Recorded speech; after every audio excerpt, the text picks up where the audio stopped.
ko protesti, ja mislim da uopšte nema potrebe da se lome izlogi, da se pre svega sugrađani Beograda napadaju od policije.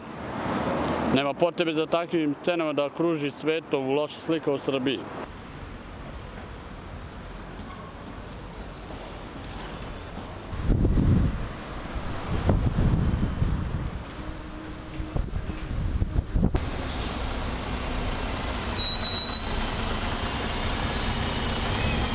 Pa ja u principu volim kad se rešava mirno, ali meni još uvek to nedefinisano, raznih struktura tu ima, tako da nemam jasan uopšte stav šta je. Ima huliganskog, ima korektnog građanskog protesta sa razlogom.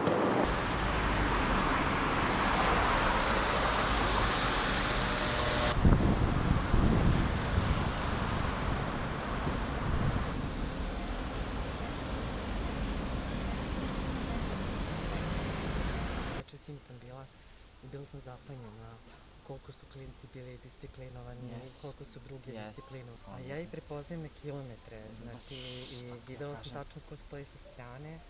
If our security institutions trust the Russian state to exchange the most sensitive information in security matters, then it's very difficult to believe that the Russian state influences the protests. It sounds as just a creation of another enemy of a day, and the role of enemy is shifted according to the timing and what's the main issues on discussion.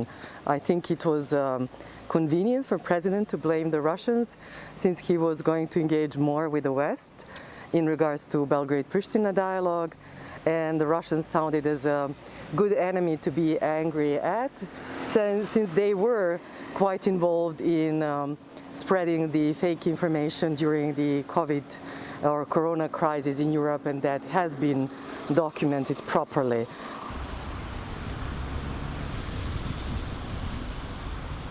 So the West has a grudge against Russia, justifiably, so they were a convenient enemy for an external audience.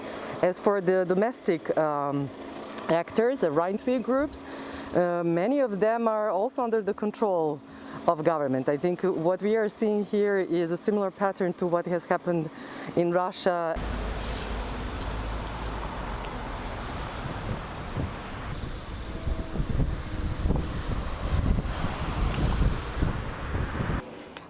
I think timing matters very much. The restart of engagement primarily with EU is important for President Vucic now, since he was counting on counterbalancing EU with an American involvement, and since this attempt failed, now he has to deal with EU that has finally showed some criticism by deciding not to open any new chapters in a June Council and saying that something is seriously wrong with our institutions, democratic institutions, and the rule of law and media.